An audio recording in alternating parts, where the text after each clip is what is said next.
Estamos aí com um número já considerável, a nossa média de 90 participantes por webinário. Vamos dar início ao 4º webinário da série de 6 webinários que realizamos para o fortalecimento das redes de Biblioteca Virtual em Saúde e rede de bibliotecas do Sistema Único de Saúde. Essa é uma atividade coordenada entre o Ministério da Saúde do Brasil, por meio da Coordenação Geral de Documentação e Informação da Secretaria Executiva do Ministério, e pela BIREM OPAS OMS, também em coordenação com a OPAS Brasil, visto que faz parte de um resultado de um dos termos de cooperação mais importantes para a BIREM aqui no Brasil, que é o TC 95. O tema desse webinário é Informação Científica sobre Covid-19, o papel dos pré-prints. Vale fazer um pouco, então, pontuar o contexto, ou seja, a pandemia causada pelo novo coronavírus, SARS-CoV-2, produziu uma enorme quantidade de informação sobre a Covid-19, nem sempre fontes confiáveis. A Organização Mundial da Saúde, a OMS, por sua vez, reconhece o papel da mídia, denominando o excesso de informação de infodemia. Uma pandemia de informação, sendo difícil para as pessoas reconhecerem fontes autorizadas e orientações confiáveis quando precisa. Então, a gente segue nesse contexto, ou seja, esse webinar tem por objetivo apoiar na identificação de fontes fidedignas e discutir o papel dos pré-prints, que são repositórios de artigos científicos que não passaram por avaliação por pares na evolução e disseminação da informação científica entre especialistas para a sociedade. Nós teremos 2 apresentações, esperamos terminar esse evento às 11h30. A primeira apresentação terá 40 minutos, a segunda mais ou menos 15 minutos, quando abriremos para perguntas. Entretanto, vocês podem fazer comentários, fazerem perguntas, o que queiram no chat. A nossa equipe também está acompanhando e estaremos aqui prontos para dinamizar esse evento. Então, nesse momento, eu gostaria de chamar o Dr. Diego Gonzalez, diretor da BIREM, para proferir umas palavras de boas-vindas ao evento. Bom dia, Dr. Diego. Bom dia, Silvia. Muito obrigado. Você me escuta bem? Sim, pode seguir. Bom, eu acho que depois desta introdução, como sempre que nos faz Silvia de Valentim, só é reforçar, dar uma bem-vinda a todos os que estão conectados, e hoje nos dá muito prazer saber que temos colegas de Angola conectados. Eso es algo que siempre falamos muy bien cuando hacemos este tipo de eventos en portugués, que no solo se beneficia Brasil, sino también los países de fala portuguesa. Para nosotros, este webinar es muy importante. Después de haber concluido ya una serie de webinars que pusieron en la mesa la importancia del trabajo en redes, cómo nosotros podemos usar redes para la diseminación de información, que fue precisamente el último webinar que tuvimos a finales del mes pasado.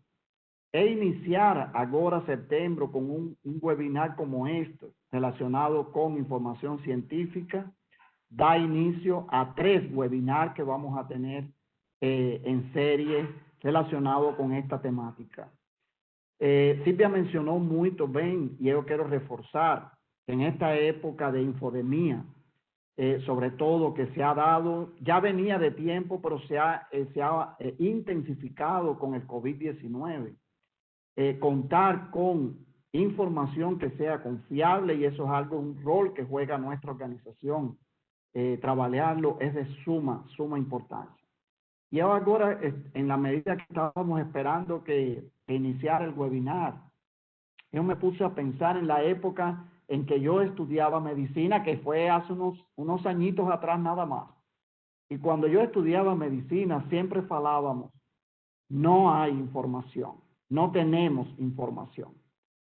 Hoy no tenemos tiempo para consultar la información, porque es tanta la información que existe que realmente lo que nos está faltando es tiempo, y por eso es importante que nosotros tengamos información confiable que podamos consultar. Y el tema de los preprints hoy que se va a presentar es de suma importancia porque son artículos científicos que no fueron pasados por evaluación por pares.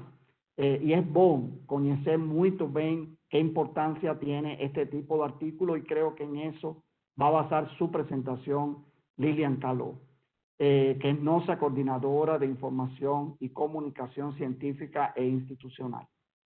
Y ainda más importante, porque ahora esos repositorios de preprint están siendo fuentes de información dentro de la biblioteca virtual en Saúde, y es el tema que nos va a presentar Renato Murasaki, nuestro gerente de tecnologías de información. Entonces, no voy a dilatar más. Muy bem-vindo todos y éxitos en este webinar. Adelante. Muito obrigada, Dr. Diego, por suas palavras, pelo contexto, pela experiência pessoal. Enfim, temos o prazer agora de chamar a doutora Lilian Caló, que é nossa coordenadora, ou seja, coordenadora de comunicação científica em saúde e também de comunicação institucional na BIREME, trabalha também diretamente com a direção, ou seja, com o Dr. Diego. E a sua apresentação tem o título A Informação Científica na Covid-19 e a Confiabilidade dos Pré-Prints. Bem-vinda, Lilian. Obrigada. Bom dia a todos. É uma grande satisfação estar aqui hoje com vocês e falar um pouquinho, então, sobre a informação científica na Covid-19 e a confiabilidade dos pré-prints. Bom, antes de mais nada, a gente apresenta aqui, neste infográfico... Só um minuto, por favor. Você não compartilhou sua apresentação. Me perdoe, me perdoe. Vamos lá.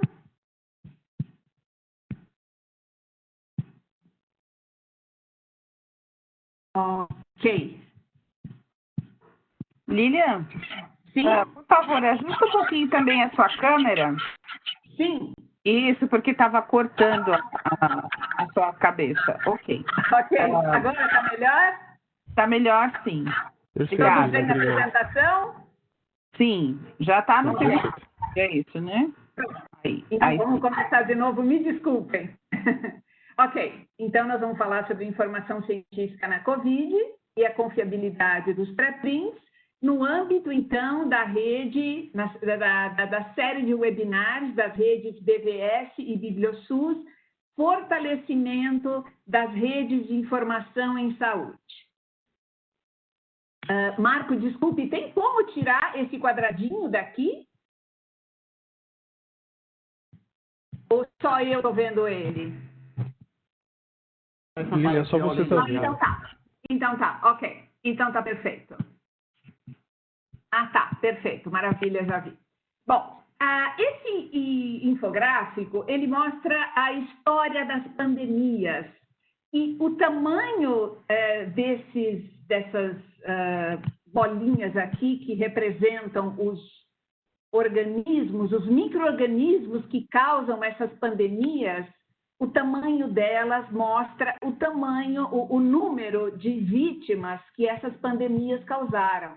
Então, a gente vem desde a peste negra, a peste bubônica, a gente vem da epidemia da varíola, a gente vem da gripe espanhola, que é esse verde aqui, que causou de 40 a 50 milhões de mortos, a gente vem da própria epidemia da AIDS, até chegar na Covid aqui nos dias de hoje, que segundo o informe que eu peguei hoje de manhã desse dashboard da Organização Mundial da Saúde, causou 850 mil mortes e tem 25 milhões de casos confirmados mundialmente.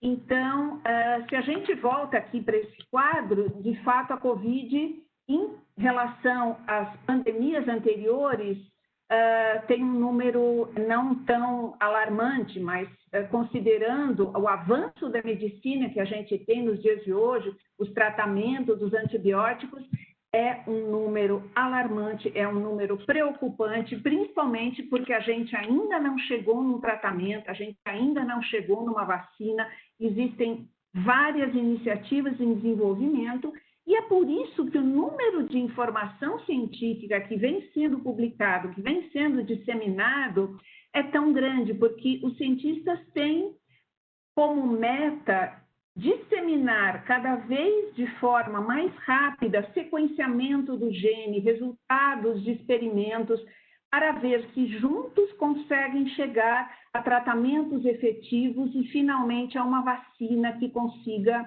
atender de forma mais rápida possível e parar esta pandemia do novo coronavírus. Muito bem, se a gente faz uma busca sobre informação científica, dados sobre Covid, a gente chega numa miríade de informação. Como disse, como a mídia vem dizendo, nós estamos numa infodemia de informação científica, informação que a mídia dissemina sobre a Covid. Muito bem. Vamos definir um pouco. Informação científica se trata de artigos publicados em periódicos científicos que relatam resultados da pesquisa científica e observações de fenômenos da natureza. Inclui também trabalhos apresentados em congressos e conferências e livros científicos. Os artigos científicos, para ser publicados, passam pelo processo de verificação denominado revisão por pares ou peer review. Definição de peer review. Eu não vou entrar aqui no mérito do histórico do peer review, por que surgiu o peer review, isso seria tema sozinho de um outro webinar.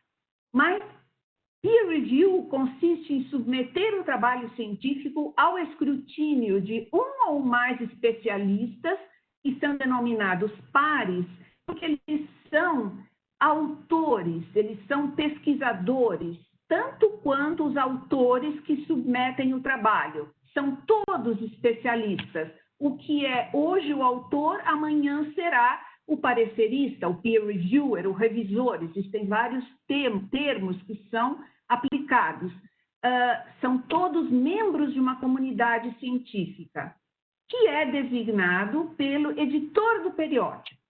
Estes revisores anônimos, que geralmente eles são feitos de forma anônima para evitar vieses, favoritismos ou qualquer outro viés, frequentemente fazem comentários ou sugerem revisões no trabalho analisado para contribuir com a qualidade do trabalho a ser publicado. Ótimo, até aí nós temos uma série de conceitos que a gente consegue entender o porquê da revisão por pares e como que ela contribui para a qualidade do trabalho que venha a ser publicado num periódico científico. Muito bem, o que nós esperamos da ciência em relação à pesquisa sobre a Covid-19? Nós esperamos que essa pesquisa seja íntegra, esperamos transparência, esperamos uma metodologia adequada, análise objetiva dos resultados, conclusões com base nos resultados, ausência de vieses ou conflitos de interesse, sem plágio ou dados falsificados. Até aí, todos nós concordamos que é isso que a sociedade e os pesquisadores esperam da integridade em pesquisa sobre a Covid ou sobre qualquer outro tema que esteja sendo pesquisado. Muito bem. O entendimento da ciência por parte da sociedade. O que a sociedade espera que a ciência seja? Espera que seja confiável, reprodutível, relevante e inédita. E que estas qualidades devem ser asseguradas pela revisão por pares. Só que aí a coisa começa a complicar um pouco. O que realmente está ao alcance da avaliação por pares? O público, de maneira geral, interpreta avaliação por pares ou revisão por pares, são sinônimos, como um selo de aprovação, um mecanismo que tem o poder de proteger a sociedade de um caos informacional. Então, a avaliação por pares tem o poder de separar o joio do trigo, o que é bom, o que é relevante, o que é confiável, o que é reprodutível, o que é inédito, do que não é. Será? O que está ao alcance do escrutínio da avaliação por pares? Reparem, um autor envia um artigo para ser publicado num periódico. O editor escolhe 2 ou 3 pareceristas, que são autores, pesquisadores de renome, e naquela área onde o artigo está sendo submetido. E diz, por favor, avaliem a qualidade deste artigo, ele deve ou não ser publicado. Os avaliadores, então, fazem uma análise e fazem sugestões de melhoria deste artigo. A metodologia, então, eles têm geralmente 2, 3 meses em que todo este processo ocorre. Os avaliadores recebem o artigo, eles têm, durante o seu trabalho, que avaliar este artigo, fazer sugestões, os autores recebem essas sugestões, modificam o artigo, respondem ao parecerista, devolvem tudo isso para o editor e todo esse processo deve durar, idealmente, menos que 6 meses, tá? O que está ao alcance do escrutínio da avaliação por pares? Transparência? Nem sempre, porque os pareceristas, os avaliadores, podem não descobrir, talvez segundo as intenções dos autores, numa leitura relativamente rápida. Se a metodologia é adequada, sim, isso eles conseguem perceber. A análise objetiva dos resultados, sim, eles conseguem. Se a conclusão está baseada naqueles resultados, sim. A ausência de vieses ou conflitos de interesse, nem sempre. Espera-se que os autores declarem conflitos de interesse, mas se eles não o fizerem, os pareceristas dificilmente poderão descobrir. A ausência de plágio ou dados falsificados, nem sempre. Existem detectores eletrônicos de plágio? Existem. Mas se o plágio for traduzido e se o plágio for feito tirando algumas linhas de vários artigos, se os dados forem forjados ou falsificados, se uma imagem for editada, não editada no sentido de torná-la mais clara para ver melhor um certo detalhe, editada no sentido de falsificar uma imagem para provar alguma coisa que de fato alguém não conseguiu. O parecerista não consegue ver isso. Reprodutibilidade, definitivamente não. A avaliação por pares não consegue não consegue provar a reprodutibilidade. Para provar a reprodutibilidade tem que simplesmente reproduzir o experimento, fazer tudo de novo. Relevância, não de imediato. Consegue ver a relevância, digamos, para aquele tema, mas se é uma relevância a longo prazo, isso tem que esperar anos. Por que um prêmio Nobel leva 10, 15 anos, 20 anos para ser concedido? Exatamente para ver o valor daquela pesquisa ao longo do tempo. Ineditismo, nem sempre. Então, vocês reparam que, por melhor que seja a intenção da avaliação por pares, ela tem limitações. Ela não consegue pegar tudo. Muito bem. Vamos voltar para a Covid-19. Os periódicos, cujo tempo médio, a gente falou em seria ideal que a avaliação por pares fizesse tudo aquilo em menos de 6 meses, a gente está falando aqui que o tempo médio entre submissão e publicação dos artigos hoje varia de 60 a 140 dias. A mediana é de 93 dias. Na Covid-19, porque exatamente o mundo precisa de uma solução, precisa de medicamentos, precisa de vacinas, esse tempo de avaliação por pares foi reduzido para ao redor de 7 dias. O Renato, me mostrou um artigo dizendo que ele foi aprovado no mesmo dia que ele foi submetido. Me mostrando, dizendo, isso é possível? Aparentemente, sim, porque os resultados eram tão urgentes que fossem publicados e compartilhados com a comunidade científica, que o tempo da avaliação por pares foi muito reduzido. Então, a magnitude, o impacto da pandemia certamente merecem esforços para acelerar a publicação dos resultados de pesquisa, particularmente aqueles que podem contribuir imediatamente em esforços para reduzir a transmissão, morbidade e mortalidade. No entanto, isso causa uma preocupação. Será que aqueles artigos foram de fato bem avaliados? Será que tinha erros de metodologia? Ou será que o risco de disseminar informação rapidamente foi muito rápido e pode ter consequências danosas? Vamos ver o que aconteceu?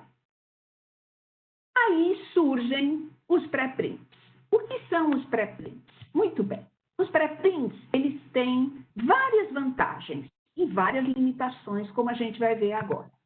Um pré-print é um artigo completo, é um artigo científico completo, com introdução, resumo, materiais e métodos, resultados, discussão, figura, referência, completinho. Ele é depositado pelos autores em uma plataforma, chamada também um servidor de acesso aberto. Ele costuma ser a mesma versão, ou uma versão um pouco anterior de um manuscrito, que é submetido a um periódico e aí passa por todo o processo de avaliação por pares. Após uma triagem pelo editor da plataforma de pré-print, para assegurar que o trabalho seja de natureza científica, o artigo é publicado sem passar por avaliação por pares e pode ser visualizado gratuitamente por qualquer pessoa. Os pré-prints permitem que os cientistas controlem diretamente a disseminação do seu trabalho para a comunidade científica mundial. Qual é o grande,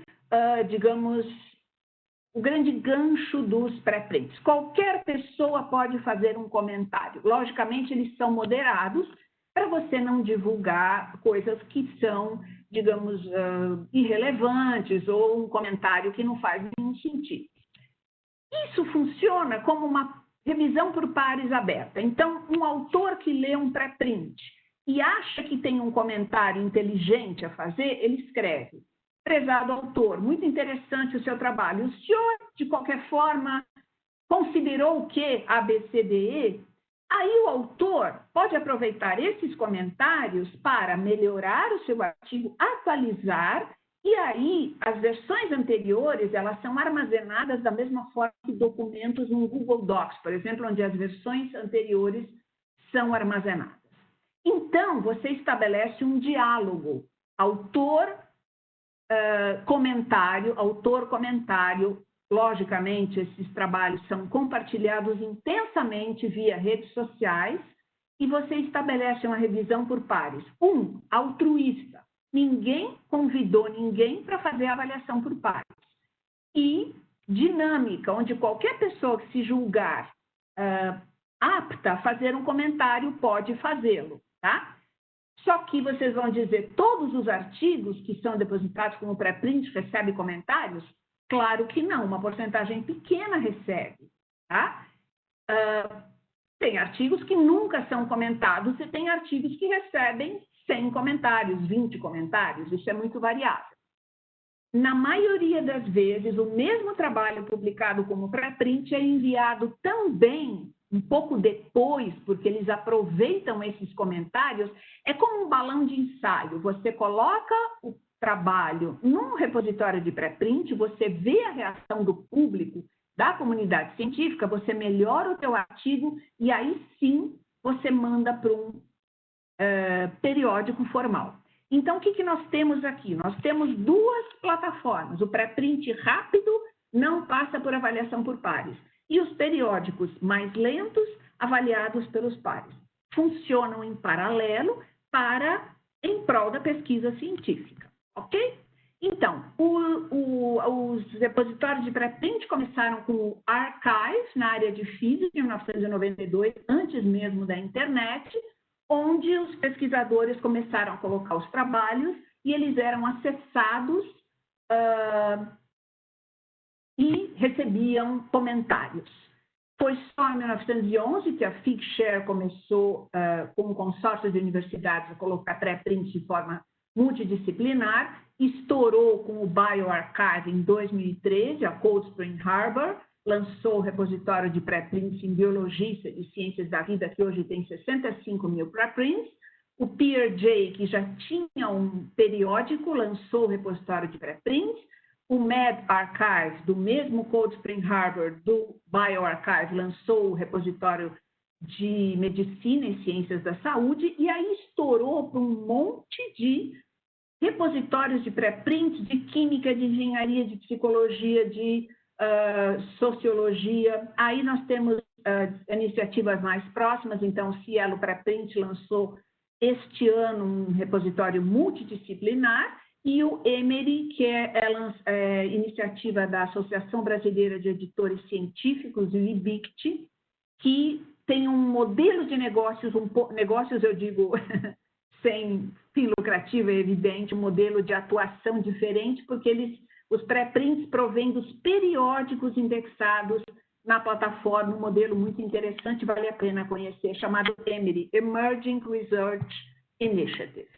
Aqui nós temos, só de curiosidade, pré-prints em várias áreas, agrícolas, nutrição, geologia, como é que chama? Direito, paleontologia, enfim. Hoje, se você procurar, existem repositórios de pré-prints nas mais variadas áreas e as coisas estão evoluindo dessa maneira. Muito bem, aqui nós temos, com relação à Covid, voltando, uma coletânea de pré-prints do medRxiv e do BioArchive sobre Covid-19, que está disponível nesse link aqui, que eu acredito que a Rose já sabiamente colocou na vitrine de conhecimento sobre a Covid-19. Então, esse link aqui vocês acham pré-prints sobre a Covid e o SARS, o vírus que causa a doença, tá? De medRxiv e de BioArchive, então isso engloba tudo, é muito interessante. Muito bem, vamos ver como funciona um pré-print. Aqui eu peguei um pré-print do medRxiv sobre a Covid-19 e você tem, então, resumo, você tem o PDF associado, você pode fazer download do PDF, você pode ver as figuras, etc. E aqui tem um negócio interessante, comentários. Lógico, eu escolhi esse que tinha muito comentário, sem dúvida, eu quero mostrar para vocês como funciona os comentários. Aqui está o link, essa apresentação depois vai ficar disponível, vocês podem ir lá e ver. Então, este pré-print recebeu 578 comentários. Então, aqui tem uma série de comentários, onde você vê os pesquisadores fazendo comentários e os autores respondendo numa dinâmica muito interessante. E, lógico, esse artigo já foi publicado. E o interessante aqui, os pré-prints, eles recebem um DOI, assim que são publicados, eles podem ser citados. A favor e contra os pré-prints. Eles são rápidos, de acesso aberto, transparentes e têm atribuição de autoria, ou seja, você está pesquisando, esquece um pouquinho a Covid, você está pesquisando um tema muito concorrido, você publica um pré-print e você tem uma atribuição de autoria, você assegura que a primeira descoberta sobre aquele tema é sua, porque se você manda para um periódico, no melhor dos casos, pode levar 6 meses. Eles são indexados pelo Google Scholar e pelo Open Science Framework, então você é encontrável facilmente na rede. Em DOI podem ser citados. A versão final pode ser publicada em periódicos. Hoje em dia, a maior parte dos periódicos aceita artigos que tenham sido depositados em pré-print. Alguns não aceitam. O Journal of the American Medical Association e o New England Journal of Medicine. Esses que têm fator de impacto perto de 40, 50, ok. Eles não aceitam, não tem nenhum problema. A gente acho que consegue sobreviver sem eles. Existe uma lista de periódicos e políticas com relação a pré-prints nesse link aqui da Wikipedia, vale a pena consultar. Bacana é que as agências de fomento como o NIH, o Wellcome Trust e o Medical Research Council aceitam pré-print como resultado de projeto de pesquisa. Você não precisa publicar num periódico para dizer eu recebi o grant, eu publiquei. Eles aceitam pré-print e aceitam você utilizar referências em propostas de projeto de pesquisa. Infelizmente, no Brasil ainda, os sistemas de avaliação da produção científica não se manifestaram com relação a pré-print. É como se não existisse. Vai demorar um tempinho ainda até a gente saber o que vai acontecer. Facilita a disseminação de resultados negativos, controversos ou muito inovadores que são dificílimos de publicar.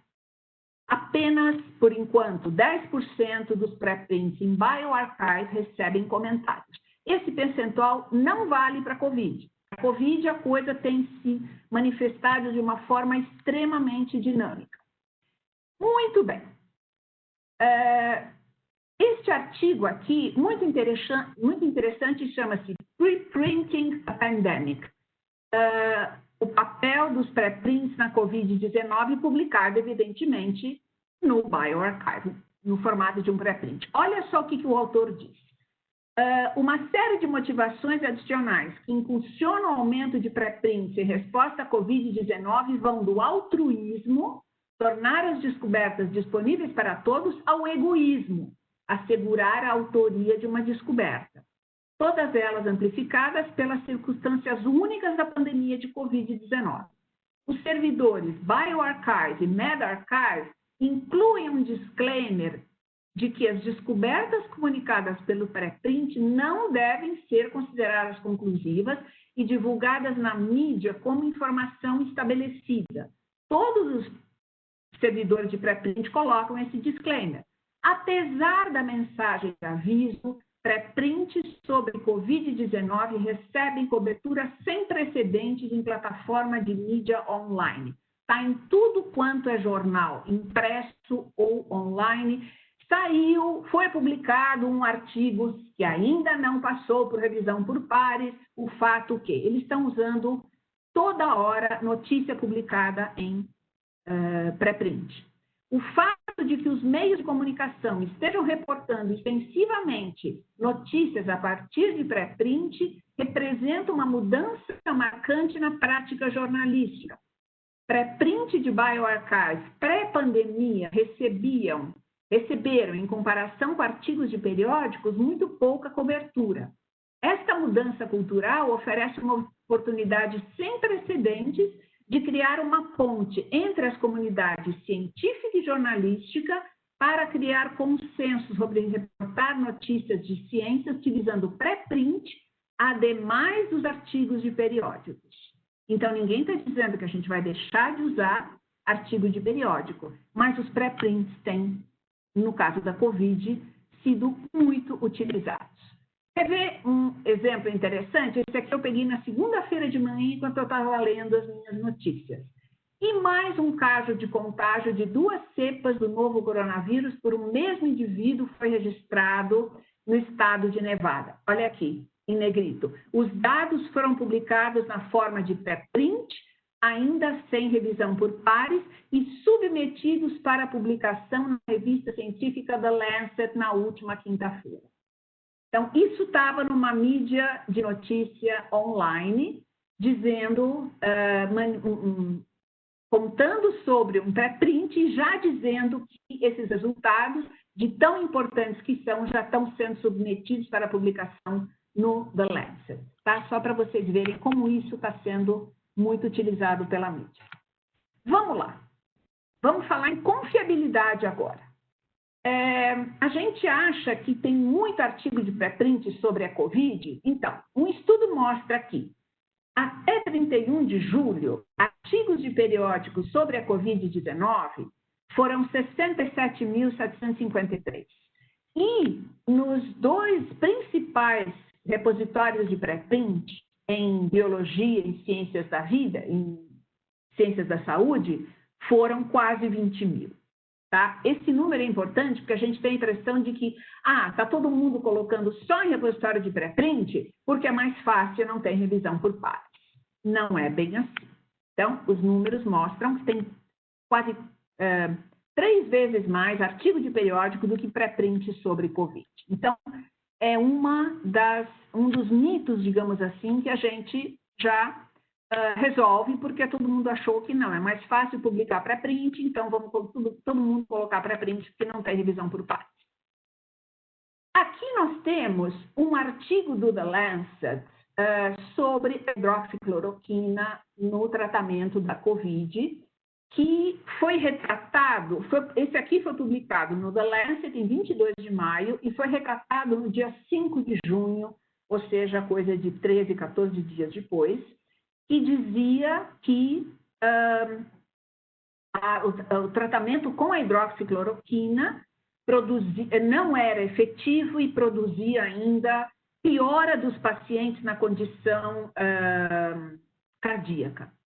Esse artigo fez a OMS suspender os ensaios Solidarity. Os ensaios Solidarity é o que a OMS tinha com vários laboratórios no mundo inteiro, a Fiocruz era um deles, sobre ensaios clínicos, no caso de vários medicamentos para a Covid. E esse artigo foi tão, digamos, foi no Lancet, que é uma das revistas científicas mais renomadas, levou a OMS a parar, a interromper os estudos sobre a hidroxicloroquina, e no final ele foi retratado porque o segundo autor deste artigo, ele estava ligado à base de dados que foi utilizada para coletar esses dados, e ele não estava correto, ele foi. No caso, o artigo New England Journal of Medicine, também é uma das revistas mais renomadas, foi publicado em 1º de maio e retratado em 4 de junho, também por causa da hidroxicloroquina e efeitos cardiovasculares. Então, 2 artigos publicados em 2 revistas extremamente renomadas foram retratados de forma muito rápida, porque eles não estavam corretos. Tá? Então, os próprios autores, por pressão que foi visto depois, que estava tudo errado, retrataram esses artigos. Então, a gente começa a considerar avaliação por pares, quando a gente lê assim, pré-print, foi publicado, mas não passou por avaliação por pares. Esses 2 artigos retratados invalida todo os resultados publicados com avaliação por pares? Não, claro que não. Mas erros existem e a gente tem que levar isso em conta. E, para mim, a coisa mais importante, quando a gente lê um artigo de uma revista renomada, de uma instituição forte no primeiro mundo, na Europa, nos Estados Unidos, a gente tem a tendência de baixar o nosso nível de exigência e de senso crítico. Tudo bem, nós somos leigos em questões médicas, mas a gente não deve baixar o nosso senso crítico quando a gente lê as coisas. Então, tudo bem, está no The Lancet, mas um médico que lê esse artigo, ele não deve se deixar impressionar pelo fato de que é The Lancet, ele não deve se deixar impressionar pelo fato de que esse estudo foi feito numa instituição de respeito no Reino Unido ou nos Estados Unidos. Ele deve sempre levar em conta o seu senso crítico, avaliação por pares ou não, The Lancet ou não. Isso, para mim, é a coisa mais difícil com relação à avaliação por pares é a gente baixar a nossa guarda. E a nossa guarda nunca deve ser baixada quando a gente lê um artigo, quando a gente lê um resultado, quando a gente lê uma notícia no jornal e leva a gente, muitas vezes, a dizer, não, mas se está publicado é porque está correto, a gente já está cansado de ver fake news. Então, mesmo aqui, a gente não deve take it for granted. A gente não deve levar isso porque passou por avaliação por pares, porque está no The Lancet, porque está no New England Journal of Medicine, que é necessariamente de boa qualidade, é necessariamente verdade. Eu só queria lembrar um outro artigo do The Lancet, faz muito tempo, que foi retratado, mas esse levou um monte de tempo para ser retratado. Ele foi publicado em 98, ele foi retratado em 2010, que é um que todo mundo deve conhecer, que relacionava a vacina da MMR com autismo. E que ainda tem muitos pais, hoje em dia, em várias partes do mundo, que não vacinam os seus filhos por conta deste artigo, que a vacina MMR levava a autismo, onde o artigo ele tinha um número, tudo bem, era um relato de caso, mas 10 dos 12 autores admitiram ter cometido fraude por interesses financeiros. E houve ações do British Medical Council pelo primeiro autor, contra o Wakefield, por violações éticas e má conduta científica. Então, são coisas... Esse daqui ainda causa mais danos, até hoje ele causa danos, porque tem gente que ainda... O Trump falou isso há pouco tempo, mas não é a vacina de MMR que causa autismo? Ele ainda relembrou isso. Então, a gente não pode se esquecer desses casos de retratação que causam uma série de danos. E os preprints podem ser retratados ou retirados dos servidores? Sim, por um motivo sério, sim. Uma vez postados, eles não podem ser removidos. O autor diz, olha, eu não gostei da versão que eu coloquei, eu quero retirar. Não, eles não podem ser retirados, mas você pode atualizar, você pode corrigir inúmeras vezes. No entanto, o editor ou o comitê consultivo de um servidor de pré-print pode decidir pela edição ou remoção de um pré-print pelos seguintes motivos: má conduta como plágio ou fabricação de dados, erros científicos sérios que não podem ser corrigidos pela atualização ou edição de um pré-print, ou quando a manutenção do pré-print constituir um ato ilegal, incluindo violação de direitos de autor.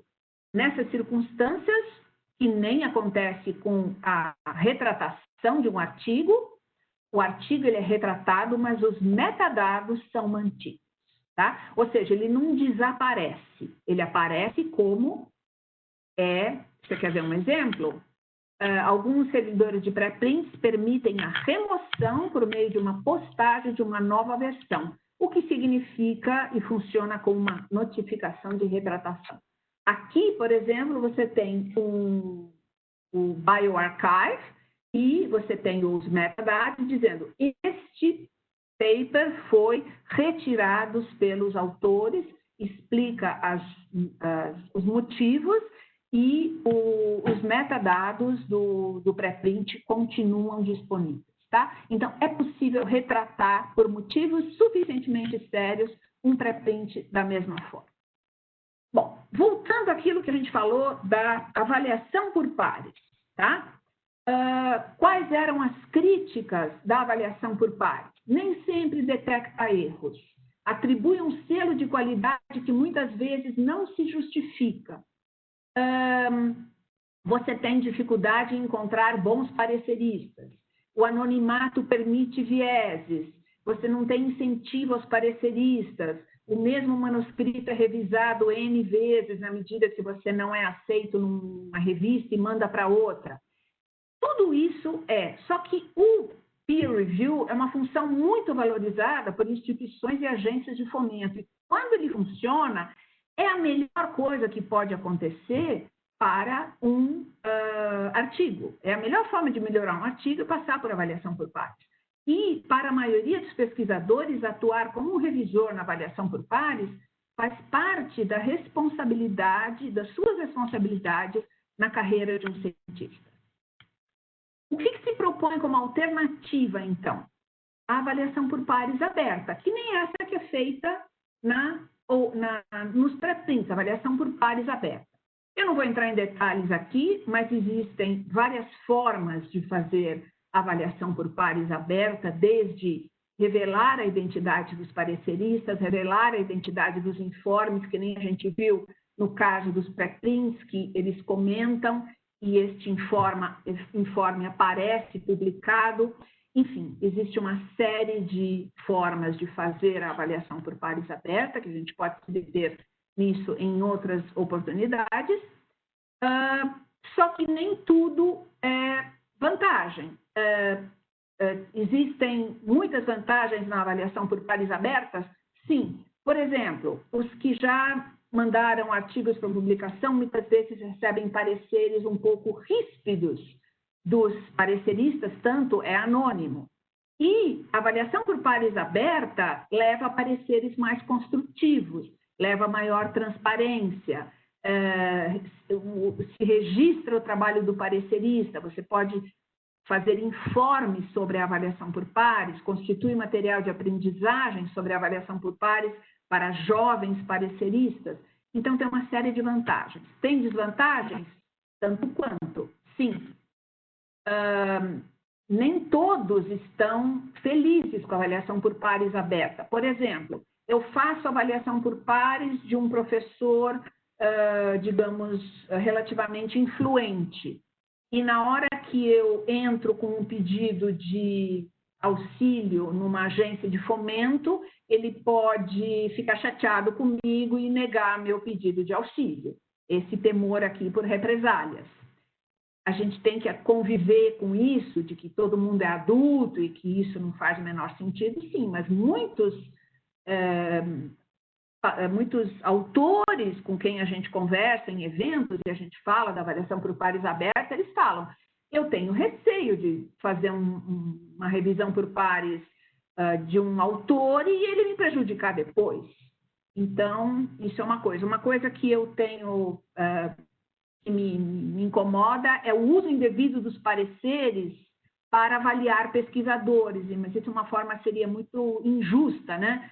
Um parecerista, já que é aberto, uma avaliação de um trabalho pode ser usada indevidamente contra um pesquisador, simplesmente porque naquele artigo ele foi mal avaliado. Naquele artigo, você usa isso para avaliar mal um pesquisador, enfim, ou contra pesquisas controversas. Então, um paper sobre mudanças climáticas que recebe uma avaliação negativa, porque aquele artigo merecia uma avaliação negativa, pode ser tomado de forma indevida para dizer, tá vendo, mudança climática não tem nada a ver, ou qualquer coisa assim. Enfim, existem receios contra a avaliação por pares aberta e os pesquisadores são muito apegados ainda ao single blind, double blind, tá?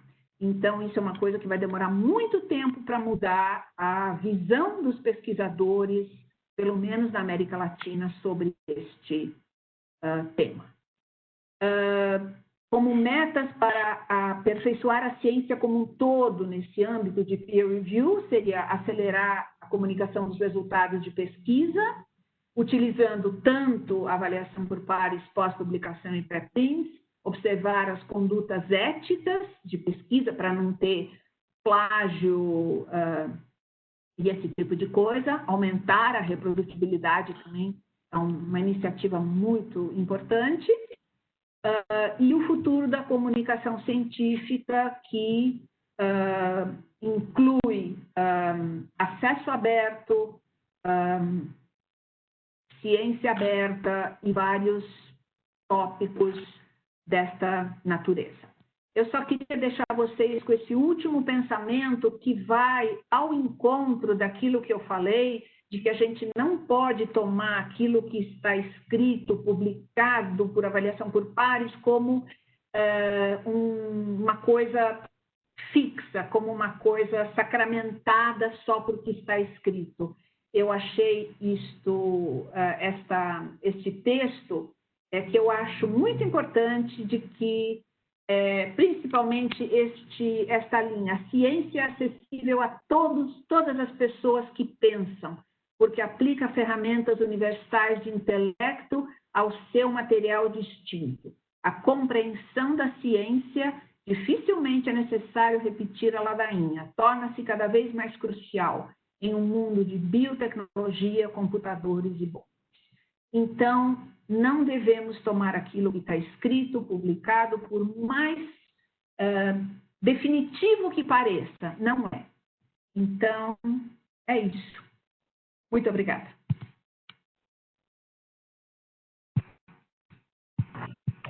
Lilian, muito obrigada pela sua apresentação. Creio que vários dos temas, como você bem disse, acho que mereceriam, inclusive, webinários específicos para que a gente pudesse explorar, detalhar, discutir um pouco mais cada um dos temas. Mas extremamente interessante todo o contexto, todo o processo, todos os atores envolvidos e que você bem menciona nessa questão do sistema da produção científica e contextualizando muito bem a questão dos pré-prints. Lilian, antes de passar para outra apresentação, tem um comentário que eu acho interessante conhecer também a sua opinião. É da Shirley Salor, e ela comenta: essa infodemia sobre Covid acontece em um momento em que os repositórios de pré-prints não estavam preparados para uma crescente demanda de pesquisa. Pois as opções de filtragem nos campos de busca desses repositórios não dão conta das necessidades atuais dos pesquisadores. Então, seria bom a gente escutar um pouquinho a sua opinião a respeito também desse comentário. Obrigada.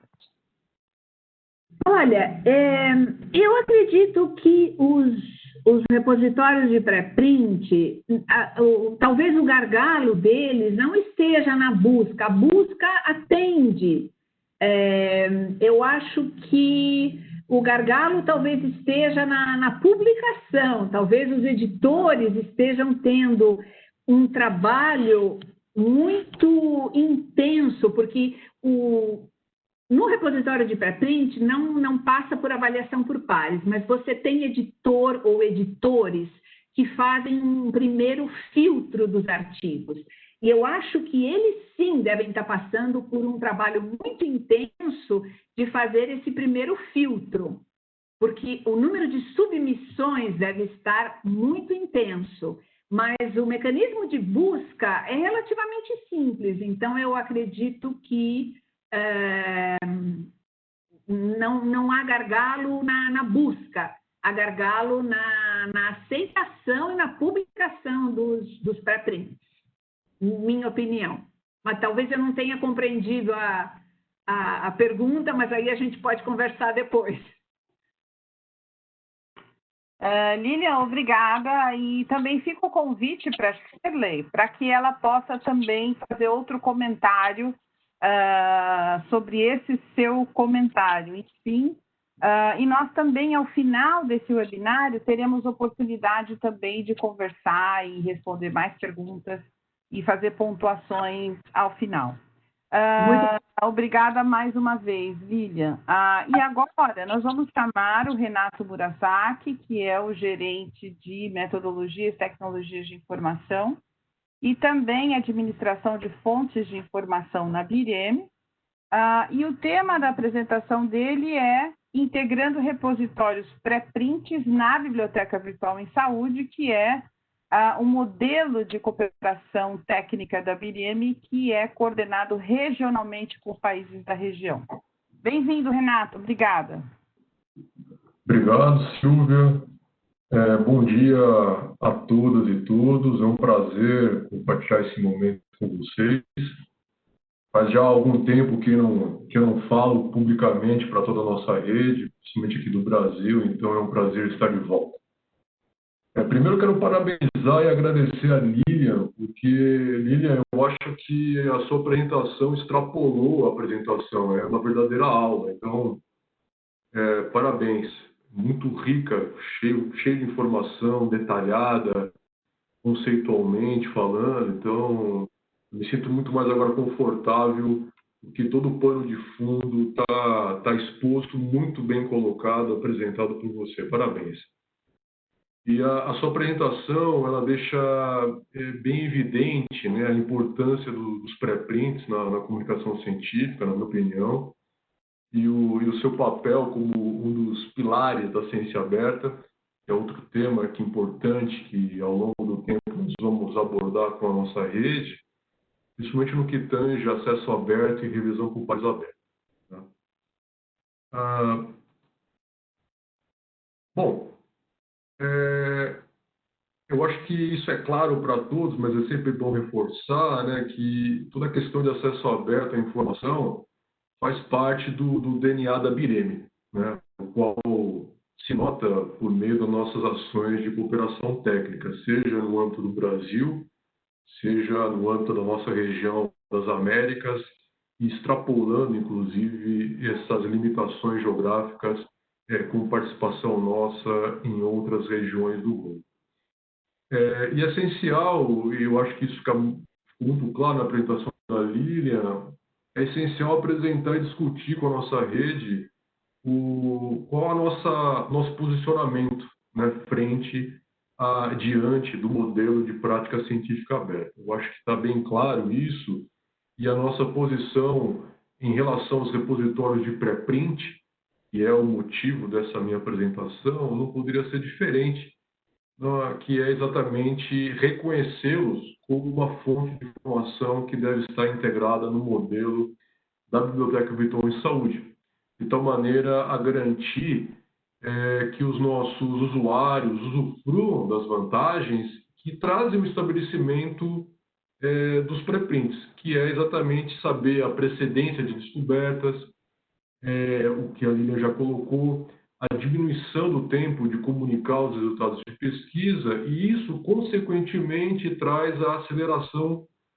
também do acesso e uso da informação, contribuindo, então, para a geração de novos conhecimentos.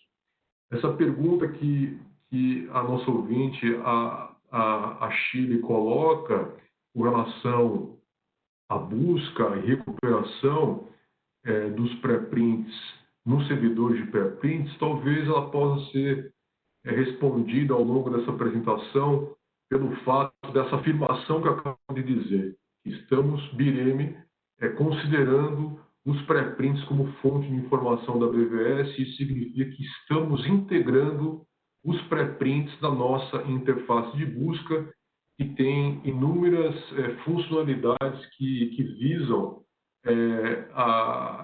facilitar a recuperação e o acesso à informação em saúde.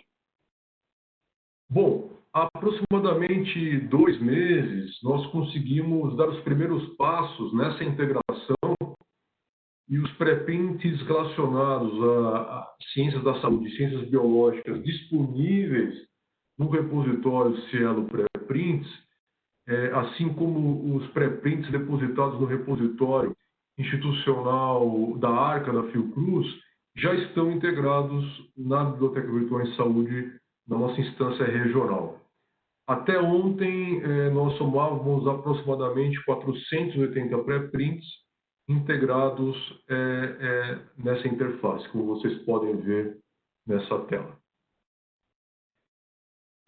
Uma vez que a gente disponibilizou e integrou os pré-prints na BVS, a visualização do pré-print ela é diferenciada, algo que já foi muito colocado pela Lilian quando nós olhamos os demais repositórios, servidores de pré-prints disponíveis hoje em dia.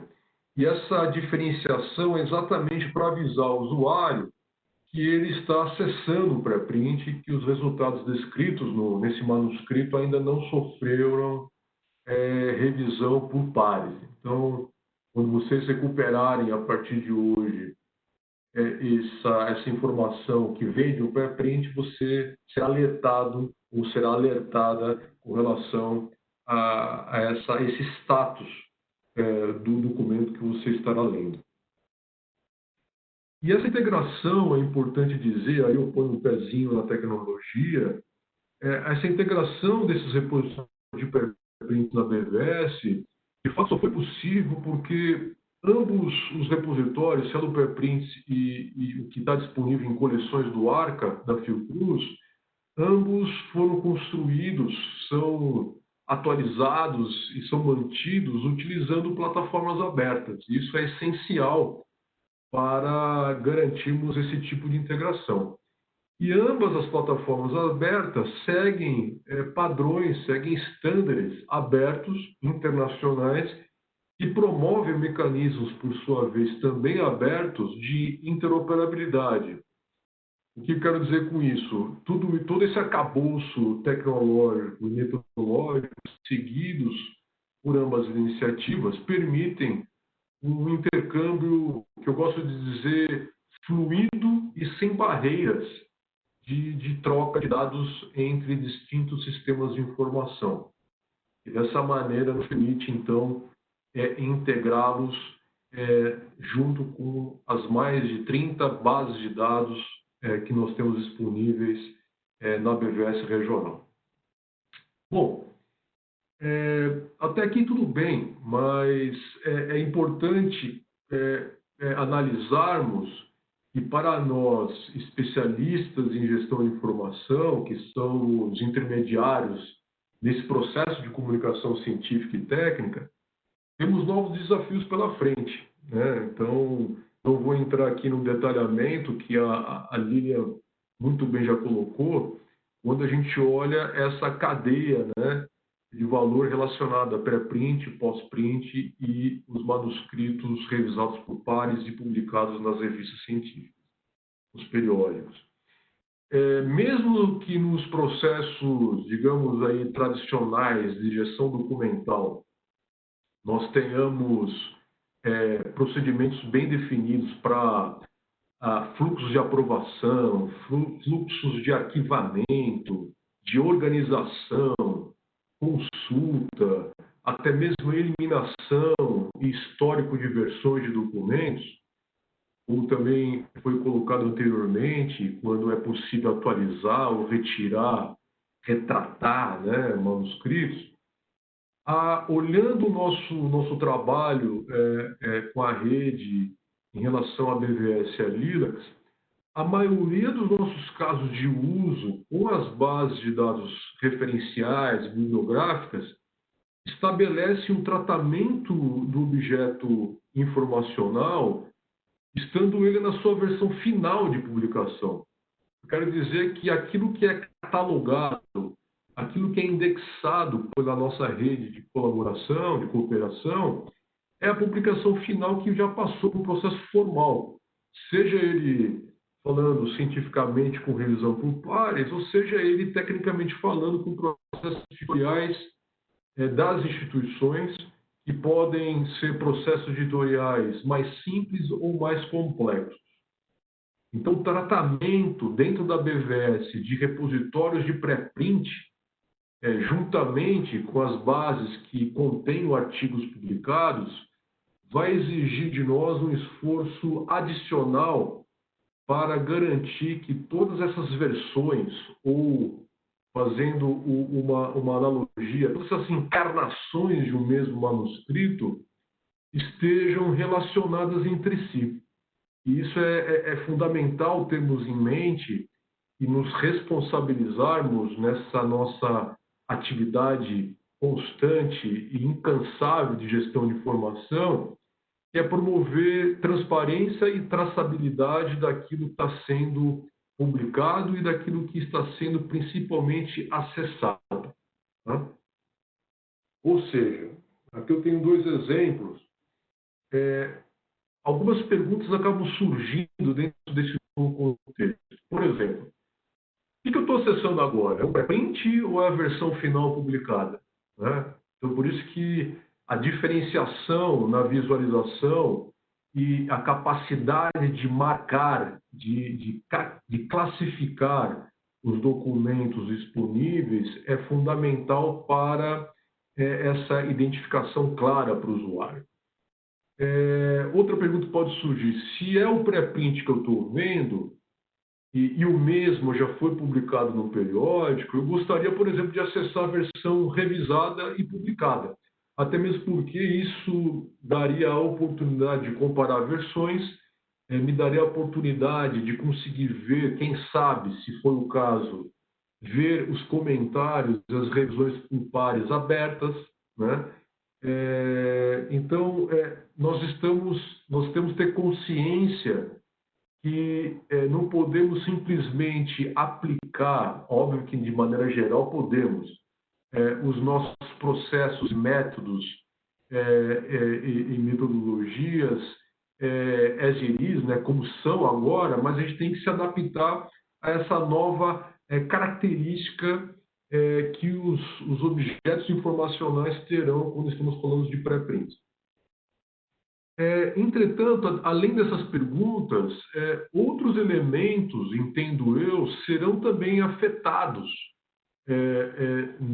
nesse fluxo entre o pré-print até chegar à publicação em um periódico científico, que também são estatísticas de acesso, as citações, mesmo que tenhamos aí o DOI no pré-print, e nós já vemos que ele vem persistindo ao longo do seu ciclo de vida, de pré-print até chegar à publicação propriamente dita numa revista, é mantido esse DOI, mas mesmo assim, isso vai ter também impacto em qualquer estudo infométrico, seja ele pensando em bibliometria, em cientometria. E caso queiramos obter esses indicadores de maneira consolidada, não importando se é um pré-print ou se é um manuscrito revisado por pares e publicado, nós temos, de fato, alguns desafios para enfrentar. Tendo em vista, inclusive, que há toda a existência, disponibilidade desses objetos informacionais estão também espalhados em diferentes servidores da web. É importante que todos saibam que nós estamos, Pirene, preocupados com isso e estamos pensando em mecanismos para tentar identificar nas nossas bases de dados essas diferentes versões, encarnações de um mesmo manuscrito. Eu entendo que, em termos metodológicos, sem querer entrar nesse mérito agora, eu acho que é tema para próximos encontros, nós já temos uma base, digamos que até sólida e um bom ponto de partida para garantir o relacionamento desses diferentes documentos, diferentes objetos informacionais, com elementos de relacionamentos que já estão previstos em diferentes metodologias e estándares, como é o caso do próprio Dublin Core. E também em termos tecnológicos, nós entendemos que usufruir dos avanços relacionados à mineria de textos e utilização de algoritmos de aprendizagem de máquina também nos apoiarão nesse caminho que temos a percorrer, considerando essa problemática que eu trago agora nessa discussão.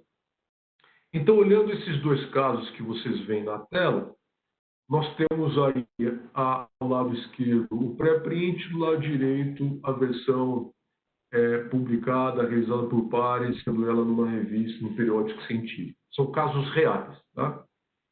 Se olharmos somente o dado de DOI, por exemplo, de ambas as versões, nós vemos que são iguais, que é o que eu havia comentado com vocês. Então, vamos supor que se não houve, por exemplo, um erro de catalogação na hora que for registrar esses dados, e só com este dado nós poderíamos inferir que se trata do mesmo documento.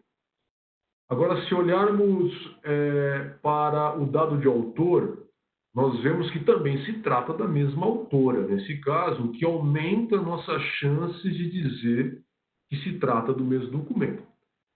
Agora, é fácil nós vermos isso a olho nu, mas agora imagine uma máquina, né? Já falando um pouco sobre automatização e apoio tecnológico para isso. Usando somente esses dois parâmetros, e vamos considerar que esses dois documentos estariam disponíveis no mesmo repositório ou na mesma base de dados, nós teríamos uma situação de documento duplicado. Né? Então, só olhando esses dois parâmetros. Entretanto, ao analisar os níveis de similaridade entre o título e o resumo de ambos os documentos, nós percebemos o seguinte, e isso é interessante, que denota o quanto que o manuscrito, o pré-print, antes de ser submetido por pares, ele sofre alterações. Então, o nível de similaridade, e aí nós estamos falando de uma escala de 0 a 1, onde 1 é ser idêntico. Tá? Então, quando a gente olha o nível de similaridade do título, por exemplo, apesar de ser uma pequena diferença, para uma máquina, dependendo do algoritmo que a gente utilize, o nível de similaridade é 81 centésimos, ou seja, 0,81. Ou seja, é bem próximo de ser idêntico. E quando a gente olha o resumo, esse nível de similaridade cai. Então, há uma mudança maior no resumo, que aí a similaridade é de 0,71. Então, o desafio aqui é que a gente consiga identificar de que, de fato, se trata de um pré-print e de um manuscrito publicado em um periódico. E se nós não olharmos dessa maneira, o que possivelmente poderia acontecer é apagar um desses documentos dentro da mesma base por se tratar de duplicidade, né? Então, o nosso grande desafio é evitar isso e, ao invés de apagar um e ficar com o outro, é de fato mantê-los e enlaçá-los, linká-los, vinculá-los um com o outro e para garantir exatamente o que eu comentei anteriormente, que é essa traçabilidade entre eles, né? Uma vez que eu posso obter uma riqueza de informação ao ver um pré-print com todos os comentários, como a Lília mostrou, aquele documento com mais de 500 comentários, que de fato promove uma revisão aberta entre os seus pares, e um manuscrito já editado, revisado por pares, dentro de uma revista, um periódico científico. Tá? Bom, para ir finalizando, o que eu quero compartilhar é que estamos em fase final de integração. Espero que na próxima semana já tenhamos integrado mais de 8.000 pré-prints sobre a Covid-19 e sobre o seu vírus SARS-CoV-2, que estão disponíveis hoje tanto no repositório do medRxiv e bioRxiv, e a ideia é que eles estejam disponíveis na BVS regional. Tá? Então, os metadados desses pré-prints de ambos os repositórios estão hoje disponíveis por meio de uma única API, que é, na verdade, uma Application Program Interface, que qualquer máquina pode consumir essa API e extrair os metadados de um sistema de informação.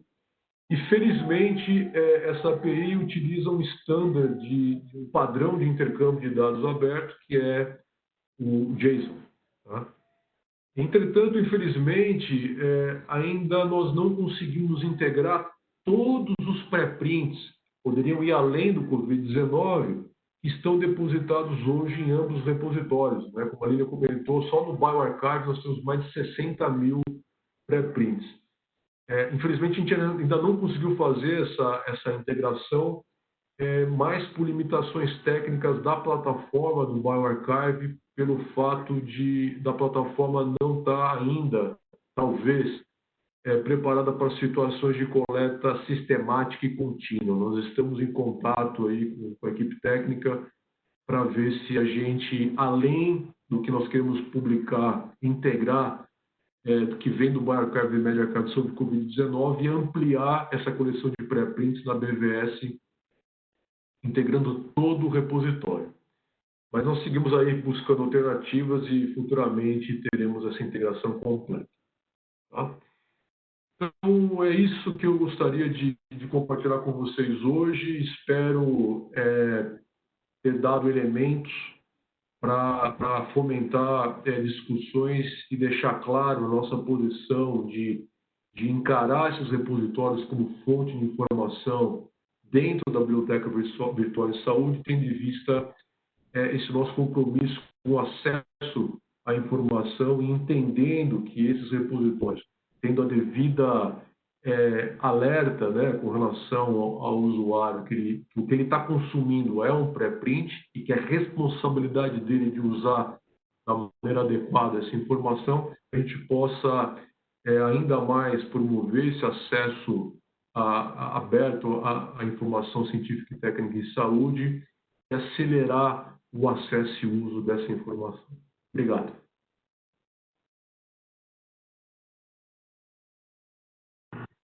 Renato, muito obrigada, inclusive para posicionar-nos em relação aos esforços e aos desenvolvimentos empreendidos pela linha de ação dos sistemas de informação na BIREME, muito complementar as duas apresentações. Enfim, antes do nosso encerramento, eu teria uma reflexão para ambos os palestrantes, tanto para você quanto para a Lilian. Mas eu queria que a Lilian compartilhasse uma resposta aqui que nós recebemos da Rosalie Krizazonovski, onde ela pergunta: Lilian, numa relação de produção científica de um pesquisador, deve constar o pré-print e o artigo publicado posteriormente em uma revista com revisores? Rosalie, que bom, como está? Bom tê-la presente aqui. Rosalie, na minha opinião, sim, deve ter as duas versões. Primeiro porque, como eu comentei, o pré-print tem DOI, ele pode ser citado, e as citações provenientes, então, desse pré-print podem contribuir, então, para o índice H desse pesquisador. Então, mesmo que depois ele venha a publicar este material como um artigo de periódico, na minha opinião, ele deveria incluir os dois no seu currículo, na sua produção científica. No caso do Cielo Pré-Prints, existe um pormenor que, se o artigo vier a ser publicado num periódico Cielo, ele manterá o mesmo DOI, exatamente para acumular citações com o mesmo DOI. Então, quem publica no Cielo Pré-Print é livre para submeter em qualquer periódico, nacional e internacional, mas se ele for publicado no periódico da coleção Cielo, ele manterá o mesmo DOI, então, exatamente com esse motivo de acumular citações. Então, no caso de utilizar o bioarchive, o medRxiv, esse DOI, sem dúvida alguma, acumula citações. Eu acho que ele tem que manter tanto no pré-print como em publicação. O que é feito na hora que você submete o artigo para publicação, a primeira referência é a do pré-print. Este artigo está depositado previamente como pré-print. Tem que ser a primeira referência do artigo de citação como pré-print. Então, isso é praticamente obrigatório para não ficar, como o Renato disse, uma publicação duplicada, né? Então, isso tem que ser mencionado no artigo que este material está disponível como pré-print e cita a referência e o DOI, isso é obrigatório. Obrigada.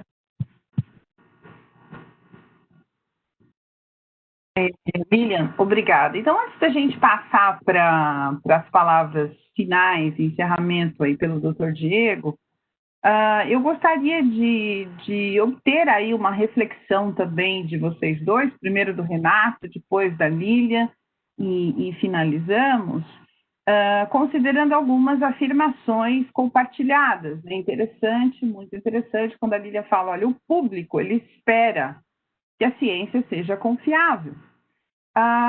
Depois, a gente também entende, e foi reforçado, que o pré-print não é reconhecido no sistema de produção da comunicação científica no Brasil. E eu gostaria de estender um pouquinho a situação da Covid para a América Latina e o Caribe, considerando, por exemplo, que os nossos diretores da OPAS, quando estão frente à mídia, são sempre convidados a refletir sobre o aspecto da desigualdade social na transmissão da Covid. Então, nas palavras finais de vocês, eu gostaria que vocês fizessem uma reflexão nesse sentido, né, porque os números são alarmantes, ou seja, nós temos mais de 7 milhões de pessoas em toda a região que contraíram o novo coronavírus, mais de 270 mil mortos, enfim, com dados aí de início do mês. E como é que todos os conceitos que nós compartilhamos e os nossos esforços enquanto instância BIREME, já com uma tradição de 53 anos na gestão da informação e também para apoiar na resposta à pandemia, eu gostaria que vocês fizessem uma reflexão final considerando o foco da apresentação de vocês. Então, Renato, eu sei que ladies first, mas eu passo a palavra para você, depois para a Lili e depois o Dr. Diego encerra, tá bom?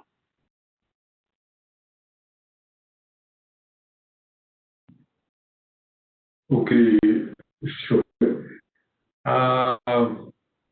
O que eu vejo que é importante nós sempre nos posicionarmos claramente. Eu acho que esses encontros são importantes para que a rede não tenha dúvida, a nossa rede de instituições e pessoas que colaboram conosco na construção da LIDAX, na construção da rede de fontes de informação da BNDES, esteja clara a nossa posição em relação aos avanços, né, como é o caso agora dos pré-prints e o papel dos pré-prints, para que tenhamos aí uma transparência nesse sentido.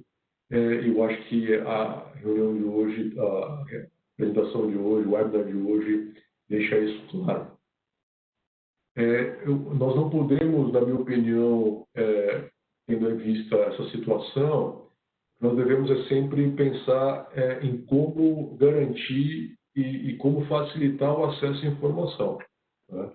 Tendo todos os cuidados necessários diante dos prós e contras que eu acho que também ficaram super claros na apresentação da Lilian.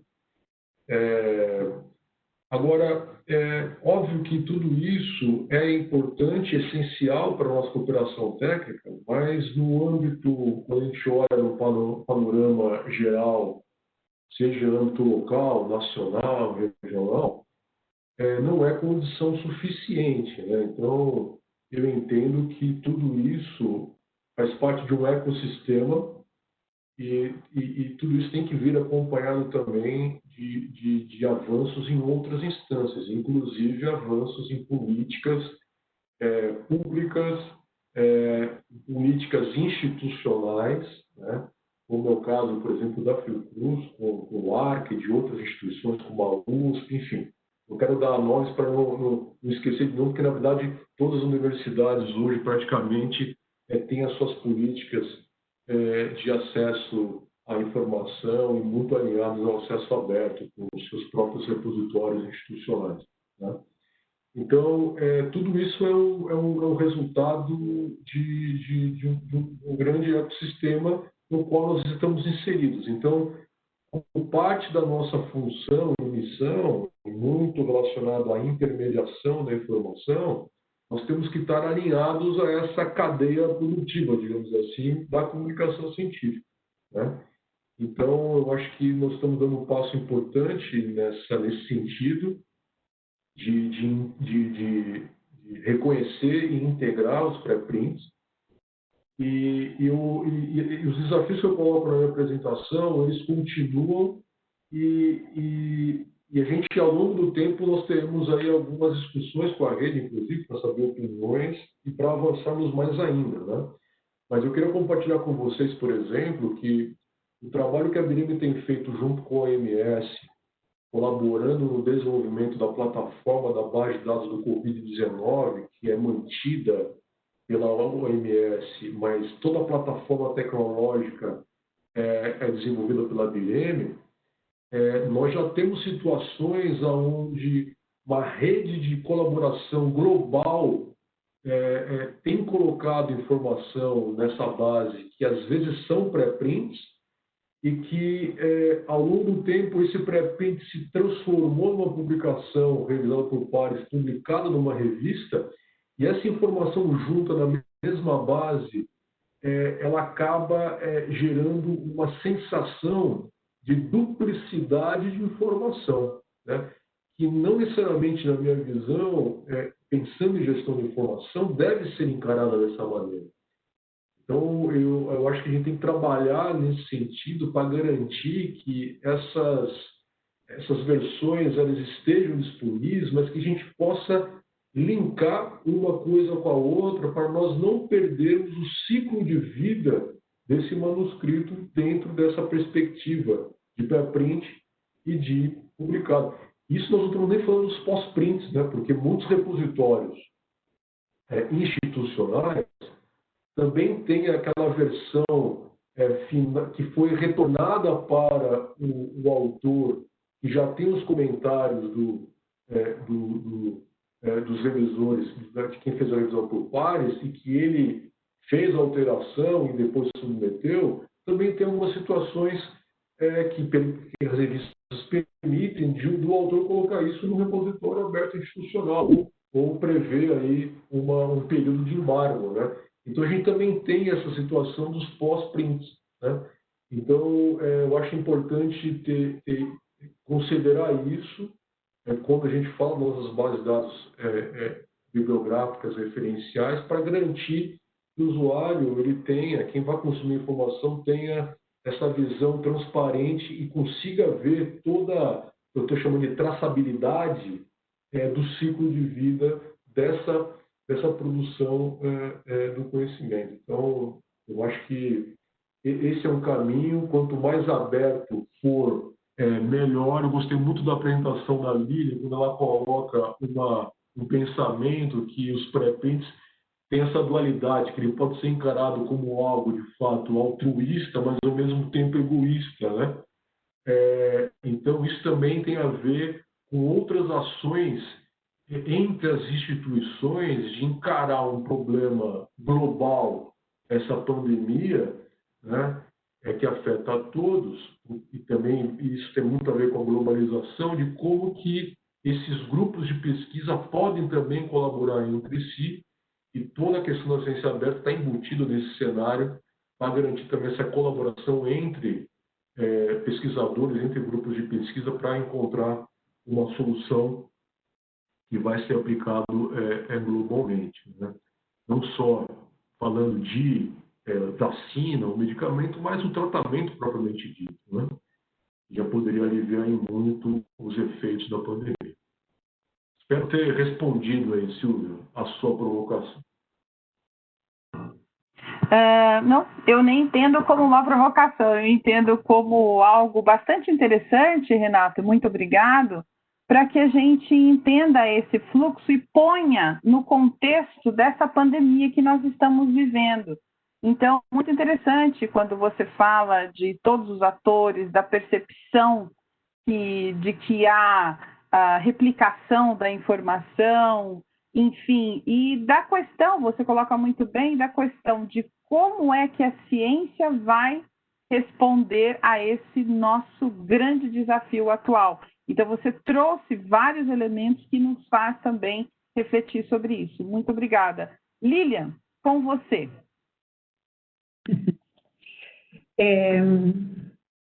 Uma vez eu participei, a convite do CNPq, de uma reunião sobre popularização da ciência. É uma reunião numa capital do Nordeste que incluía iniciação científica e como traduzir a ciência para a população.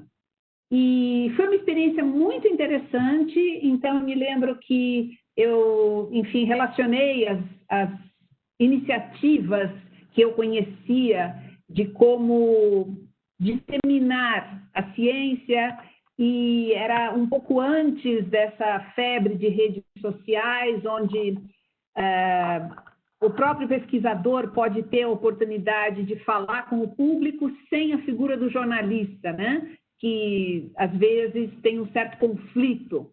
Eu vejo hoje em dia o maior empecilho da ciência no combate da Covid falar com a sociedade, falar com o público. Eu li há uns dias atrás que muitas pessoas, não só no Brasil, nos Estados Unidos também, que se for aprovada uma vacina, as pessoas não vão tomar esta vacina, porque teriam medo que a vacina, na verdade, possa fazer mais mal do que bem. Então, olha o esforço que os cientistas estão fazendo para desenvolver a toque de caixa uma vacina, toda essa coisa de disseminar informação, artigo para print, vamos fazer uma vacina rapidamente, OMS, e no final chega na ponta, as pessoas não têm confiança.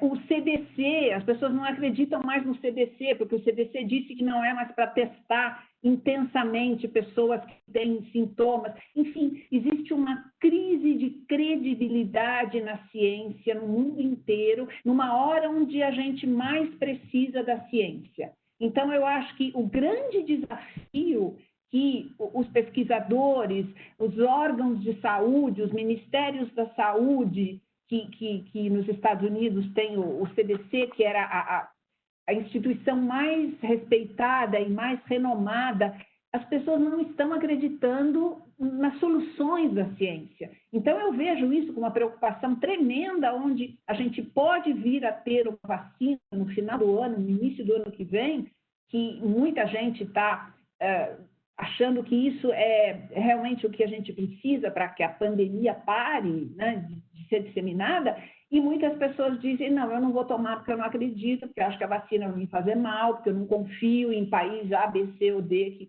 que tenha desenvolvido essa vacina ou tal instituição. Então, eu vejo isso com uma preocupação muito grande, e eu acho que para a gente conseguir vencer essa pandemia, a gente precisa falar da forma correta com a população, a ciência precisa falar com o público.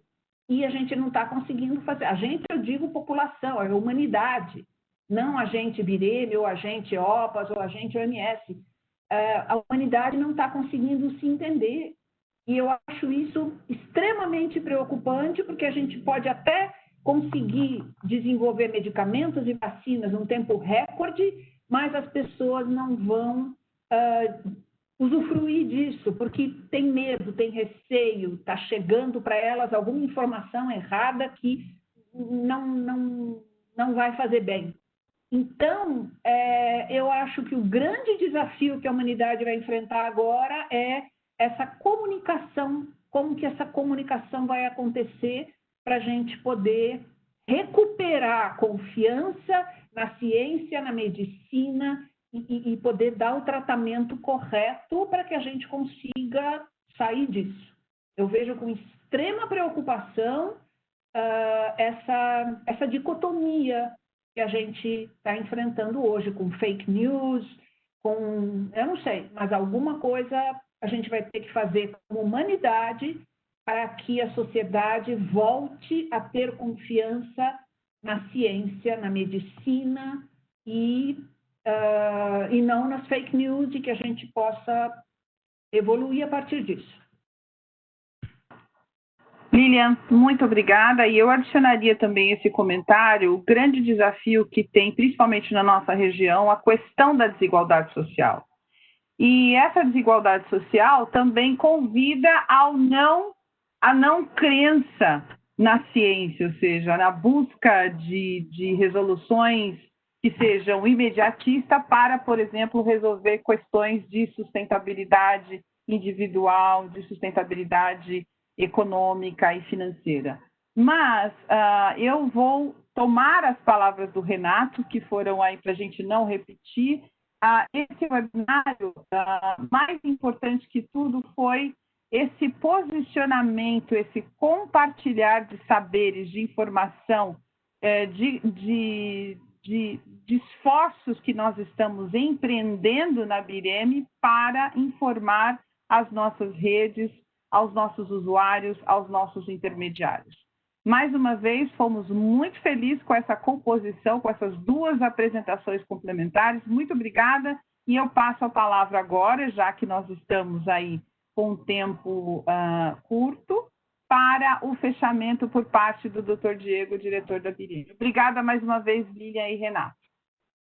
Muito obrigado, Silvia. Realmente ha sido un webinar maravilloso. Creo que hemos tenido dos palestrantes estrellas, donde al inicio pudimos ver toda esa presentación por parte de Lilian, súper magistral, de la parte conceptual de los preprints, cuáles son las líneas a favor y en contra de todo este movimiento, los preprints en números. Pudimos ver cuándo pueden ser removidos, cuándo no pueden ser removidos, pero terminó de una manera que gosté mucho, porque ella colocó las metas, los desafíos que hoy tenemos con esto, y además cuál va a ser el futuro. O sea, no solo fala de la parte conceptual, sino también de cómo esto tiene que continuar y tiene que seguirse desarrollando. Y en un segundo momento, yo creo que Renato dejó muy en claro, y los que han acompañado a Vireme en sus 53 años de existencia, saben que los productos y servicios de Vireme están en constante desarrollo, en constante desenvolvimiento.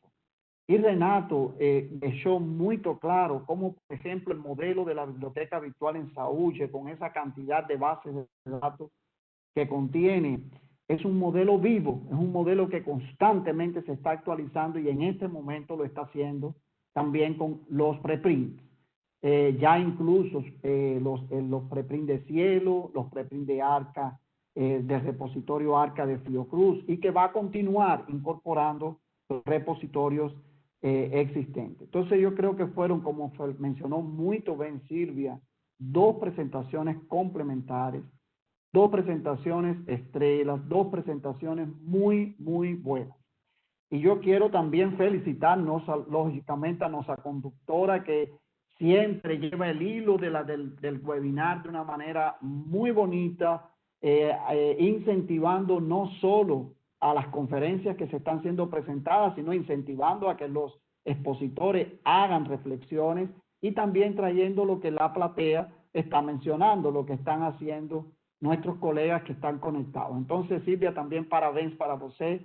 Yo parabenizo a los tres y quiero hablar para vocês que en este webinar especialmente yo estoy muy contento porque no solo tenemos personal de la red de BiblioSUS. Este ha sido un webinar muy publicitado a través de las redes BBS, la red de LILAC, a través de nuestros canales de comunicación externos, todos los canales de comunicación que nos tenemos. Y tenemos aquí representantes del Ministerio de Salud de Argentina, por ejemplo, Marcelo Barbieri, que fue parte del comité asesor de Vireme en el comité asesor anterior. Y también tenemos aquí una representante de un centro hermano del CLAP, que está ubicado en Uruguay y que está cumpliendo 50 años, y nos sumamos con ellos a todas las celebraciones que ellos están haciendo. Estamos muy contentos de que Thais también nos esté acompañando en este webinar, que yo estoy seguro que para todos ustedes tiene que haber sido una cosa muy legal, pues nos ficamos muy orgullosos de todo el trabajo presentado. Entonces, más una vez los convido a seguir en nuestros webinars. Este mes, y ya aprovecho para informar, vamos a tener varios lanzamientos. Vamos a lanzar la nueva plataforma del BEX, vamos a lanzar la vitrina de conocimiento de medicina tradicional complementaria integrativa, que aquí tenemos también representantes de Colombia en este webinar y que representan la BBS MTCI. Y vamos a tener también el lanzamiento de una vitrina de conocimiento de enfermagem, y todos ustedes van a ser también convidados a estos eventos. Entonces, muy obrigado a todos, y ahora yo hago un pedido: todos los que tengan posibilidades de abrir sus cámaras, yo agradecería mucho para que nos podamos hacer una foto de registro de este evento, y agradecer a nuestro equipo de comunicación de los webinars, y que ahora se implementa como el equipo de comunicación de todos los eventos en Vireme.